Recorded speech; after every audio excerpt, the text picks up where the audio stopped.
Donc ces fréquences, imitées des chants d'oiseaux, on va dire, hein, vont stimuler les chloroplastes à l'intérieur des cellules à bouger dans le mouvement intracellulaire et en plus vont stimuler par résonance les cavités derrière les stomates qui vont faire un système d'aspiration et d'échange par les vibrations. Et les plantes, tout résumé, ils ont un certain nombre de stomates par centimètre carré sur les feuilles. Et quand les plantes poussent avec les chants d'oiseaux ou avec ces fréquences, ben, ils font jusqu'à 2 fois plus, voire beaucoup plus encore, de stomates au centimètre carré.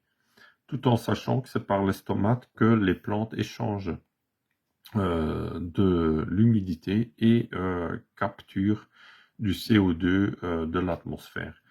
Donc on a tout intérêt à avoir des chants d'oiseaux, parce que sinon les plantes font beaucoup moins de stomates déjà en poussant, ça a été prouvé scientifiquement, et donc du coup ils ont beaucoup moins la capacité de grandir parce qu'ils vont beaucoup moins capter le CO2 de l'air et ça va moins stimuler les échanges atmosphère, l'air de l'atmosphère avec l'air dans les cavités.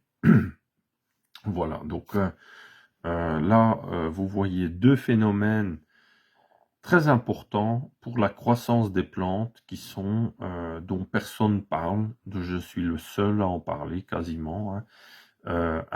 Et j'ai appris ça par Sonic Bloom, Dan Carlson, dans les années 80, et après par mes propres recherches que vous trouvez dans ma thèse de fin d'études sur l'influence de la musique sur les plantes, que j'ai fait comme ingénieur agronome à l'université de Gand et la Haute École de Gand en l'année 1998 à 2000.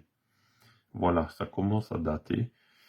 Et donc là, je veux juste vous montrer ça, hein, pour ceux qui découvrent. Bonne journée à vous tous. Au revoir.